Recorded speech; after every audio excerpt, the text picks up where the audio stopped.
Waata waamilii keenya akkam jirtu fayyaa keessanii nuti jirra galata waaqayyoo. Bakki jiraattan baga nagaa taatanii jecha irras deebi'ee dhufee jira. Akkuma argitan kopportaatiin jiran. Maaliif yoo jettan ganni baranaa ji'a torbaffaa keessa eegalee ta'e waan isaan beeku hin roobaa hin duumessaa hin dimimmisaa ammallee roobuuf dukkanaa'eetu jira jechuudha. Qorraan alatti dhibeen tokkoyyuu hin jiru sunis waqtii isaa ta'uu danda'a.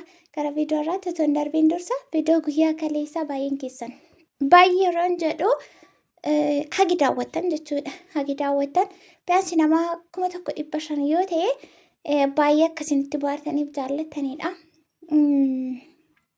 Garuu immoo kaan keessan ilaaltanii otoo laayikiin tuqiin baatu. Kuni ta'uu hin qabu. Maquma keessaniifu, namummaa keessaniifu, eenyummaa ofiifu jechuudha. Maaliif ani otoo laayikiin godhin, sheeriin godhin bayi.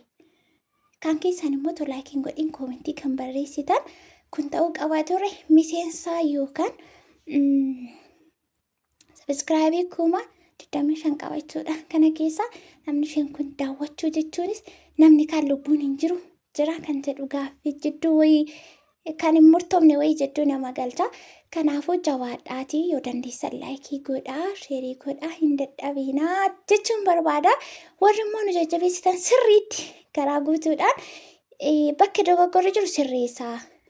Bakka isinitti tole immoo jaallanni irra deebi'aa jettanii yaada babbareedaa koomentii babbareedaa nuuf kennaa jirtanii baay'ee galatuumaa. Ammas immoo hin dhufna isinis nurraa nafiinaa jechaati.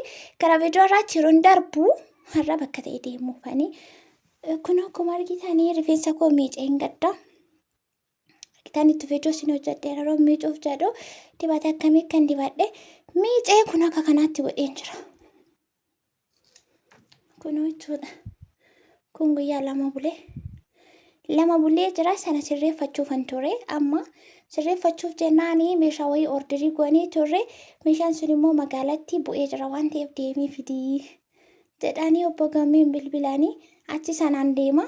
Dura karoora rifeensa sirreeffachuun qaban ture amma immoo deemi jennaanii deemee fiduudha dirqama. Amma garuu nanii gaheen wanti walitti qaqqabeetiin. Sokkaa jechuudha na waliin tura. Kanarraa fi sabiskiraayib gochuutiin gara maatii keenyatti dabalamaati laayik sheer gochuun akka xumuraatti immoo na waliin turaadha. Amma kunoo hiikuu jalqabuuf jechuudha. Kunoo nan hiikee kaayee yeroo achi dhufu immoo na sirreessannaa wanta naanii fiduu deemu waan biratu hin taane sukkaaradha. Sukkaaraa ajajnee tuturrii har'a nu bira qaqqabee jira. Gararraa magaalatti buusee dhani makiinaan isa fiduun deema. Sukkaarillee baay'ee dabaleetu jira. Bakka kanatti wanti isiniin jechuuti barbaadu warri fedhii akkasii qabdanii jechuudha. Ayyaanni Faasikaan dhufaa jira waan ta'eefu yoomiyyuu qaqqabamoonni ofirraa kaaseetiin beeka waan ta'eefu maatiif wantoota tokko buna bituunii, sukkaara bituunii, shunkurtii bituunii. Lukkuu bituunii waan akkasiitu jira waan ta'eef ayyaana keessumaa ayyaana Faasikaa irratti biyyi keenya baay'ee si'oofti waan ta'eef mirga gochuun keessaniin ollee warri karoora yaada akkasii qabdan otoo ammaa kaastanii itti yaaddanii bittanii baay'ee bareeda. Maaliif ammas hin daballee jechuu koomiti ammas dabaleetu jira. Shunkurtiin illee baay'ee dabalee jira. Nu biraa ammaa kanaan dura birrii 25 ture kiiloon jechuudha. Amma garuu ka'ee birrii 65 ta'ee jira. Gara fuulduraatti eessa akka inni ga'uuf deemaa jiru hin beeku. Ayyaanni Faasikaa immoo gaa torbee lamaan sammata dhufuuti jechuudha. Torbee lamatti galeera waan jedhamedha. Baay'een keessan sirriitti beekuu dandeessu keessumaa warri soomtan hordoftoonni amantaa ortodoksii jechuudha. Kanaafuu ayyaanni dhufee jira waan ta'eefuu sukkaarillee babbadaa jira. Kan zayitii dhiisa. Zayitii gadumaan fuudhanii baay'ee tokko dabalee jira. Yeroo torbee lama torbee tokkotti galummoo dabalama deemu waan ta'eefu amma tokkottanii warri maatii keessan sarpiraayis gochuu barbaadanii wanti ayyaana irratti deeggaruu barbaadan sosocho'aa isiniin jechuuti barbaadeeni. Kunoo gaa akkuma argitanii as kanatti hiikee harki ofii waabii gataanaanii waan namti tokko nama rakkisu jechuudha. Maaliif baay'een keenya yeroo baay'ee ruma manaa baanuuf jennu silaa dubartiin rifeensi olaa bannaan baay'ee tokko rakkisaadha. Qabaroo boollaa baate fakkaatti hin beektu isiniyyuu baay'ee nama dabbaara.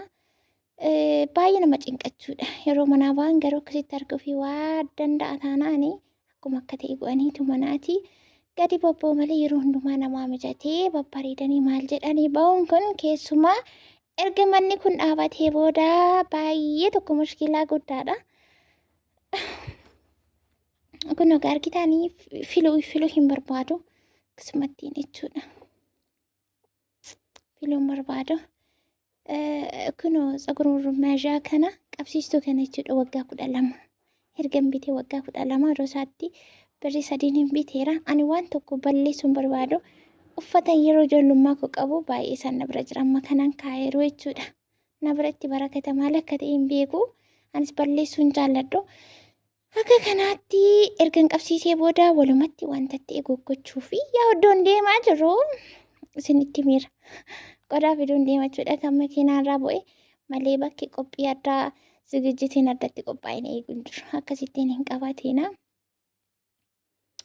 Isa booda yeroo manaa ba'u rifeensa koo kaman godhaa hin filamne dhaabbanni gadi hin buune ol hin baane jechuurra bakka akkasuma achuma iddoo jirtutti walitti gugguduunfanii hidhaniitu manaa ba'anii gara hojii ofii dhimma ofii ba'anii deebi'uu jechuudha. Isin galee akka kanaa hin bareedayyuu akkamii isin maal jettu? Kun akka kanaatti qabsiisee ammoo uffata hin jijjiirradha. Baay'ee qorra.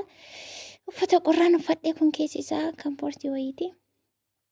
Baay'ee uffanni kun Jarmanii bitame jechuudha. Tiishartiin kun baran qimamee turee madaamii wajjin Jarman deemeen achitti naaf itti tiishartii kana achi manatsarii keenya fuunee asirra qophi goona. Aduu roobaa baasaa jira. Yeroo aduu roobaa ba'ummoo bismaam isinitti hin argin. Achi booda boorsaa keenya ishee kana qabannaa bilbila keenya keessa suuqachuudhaafi zirfaan ammaa teeraa leebaan ammaa teetti wayiin nama tokko hidhanii fazazii nama godhu hidhanii engadda mucayyuun tokko akkas naan jette jechuudha. Waa'ee fazazii kanallee baay'ee saranaa isa viidiyoon koo hin dheerataa amma deemeen dhufe bakka sana ga'een dhufe jechuudha. Bakka sana ga'e sukkaara mataa tokko fideen dhufe. Isa booda waan hambitee dhufe feestaaliidha. Feestaalii kan qodaan itti gurguramu. Feestaaliin illee gatiin waddadee jiran jettaniire maaliif biyya keessaa badee jira waan ta'eef waanumatti meeshaa gurguruu dhabne rakkannee jirra. Wanti nani fidee dhufee kunuuti jechuudha. Egaa naggaadeen beektu mitiira waan argatte qabu gochuu jaallatte. Agadaas haa ta'uu, qoloos haa ta'uu, maalis haa ta'uu. Isa booda buskutii kana biteen dhufe jechuudha karaarra. Achumaan jira manni daabboo. Achitti gorii buskutii kana warri jaallattan egaa nutti agarsiistee nu diriirsitee maal nu goote akkanaan jettanii naan komanne. Isaaf qalbeerraa naan bisaa fageenya irratti immoo isin affeereera. Haa nyaannoo jechaati dhufee mana kee immoo Asteer Suuqii egaa oolteetti shaayii danfiseedha. Shaayii danfistee fiddee isa booda hin sagannes waas hin jenne. Kanarratti hin daganne. Akka sagaduun irraanfanne garuu hin beeku. Toon sagadii nyaattanii toon jilbeeffatiin otoo maaliin ta'in jetta namoonni tokko dogoggoruma xiqqoo ishee namarratti argitan luka nama jalaa bittu. Am so sorry koomentaatiroonni akkasii of qusadha. Nanqoosi garuu anallee nanqee qixanii baay'een keessaan hammina daawwattan hammina hordoftan faamilii koo hundi baay'ee akkasiin na jaallattan baay'ee akkasiin na hordoftan ittiin beeka. Innaa as keessa teenyee kunoo shaayii dhugaa buskutii nyaachaa jirra. Buskutiin kun birrii meeqa ottan birrii 30. Birrii 30dha.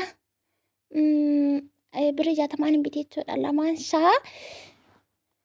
Innaa walumaan keenya guyyaa har'aa dhufaatiin keenya kana fakkaata. Warri ayyaana faasikaadhaa fi maatii akkam goonaa buna binnamoo sukkaara binnamoo shunkurtii binnamoo ittanii shalashaltan dafaa waan tokkotti murteessaati. Qaacam godhaa qabadhaa malee baay'ee tokko qaala'insi baay'ee fiigaa jira jechuudha. Intinaatiin nurraa fiigaa jira. Helikooftariidhaan nurra fiigaa jira. Bakka kanatti waan nuti kolfiin otoo namni dhufee akkam goonaa hin kennu nan obsaa duuban kaa fuulduran kaa waan jedhurra.